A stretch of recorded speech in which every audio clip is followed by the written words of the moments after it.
கிறிஸ்துவுக்குள் மிகவும் பிரியமானவர்களே, இயேசு கிறிஸ்துவின் இனிய நாமத்தில் உங்கள் அனைவருக்கும் அன்பின் நல்வாழ்த்துக்கள். நம்முடைய வாழ்க்கையின் மிகவும் கடினமான சூழல்களில் ஒன்று மரணம்.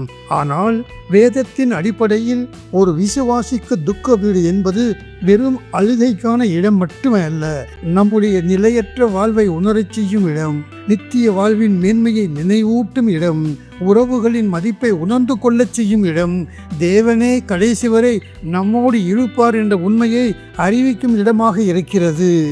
ஒருவருடைய சகலமும் ஒரு நாள் முடிவுக்கு வரும் என்பதை மரணம் நமக்கு நினைவூட்டுகிறது.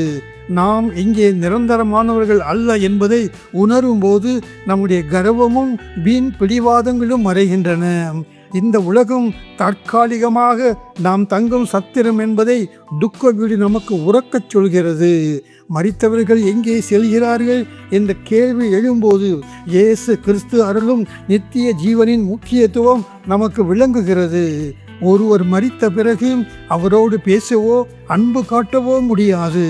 துக்க வீட்டில் இருக்கும்போது நம்மிடம் இப்போது உயிருடன் இருப்பவர்களை எப்படி நேசிக்க வேண்டும், எவ்வளவு மதிக்க வேண்டும் என்ற பாடம் நமக்கு கற்றுத்தருகிறது.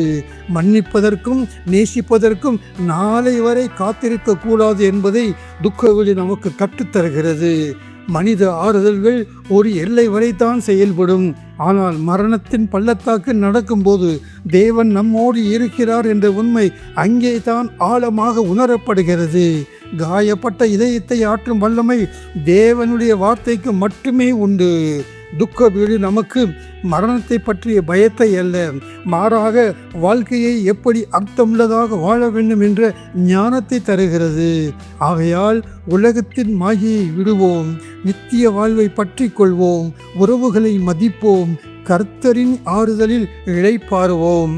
நமது வாழ்வின் ஒவ்வொரு நாளையும் இதுதான் கடைசி நாள் என்ற விழிப்புணர்வோடு நித்திய வாழ்வை நோக்கிய ஒரு பயணமாக தேவனுக்கு பயந்து வாழ பழகுவோம். கர்த்தர் தாமே இந்த வார்த்தைகளை அபரிமிதமாக ஆசீர்வதிப்பாராக. ஆமேன். இந்த செய்தியை மற்றவர்களுக்கும் பகிரவும். கர்த்தர் தாமே உங்கள் ஒவ்வொருவரையும் முடிவு பரியந்தம் காத்து ஆசீர்வாதமாக நடத்துவாராக. இயேசுவின் நாமத்தில் ஆமேன்.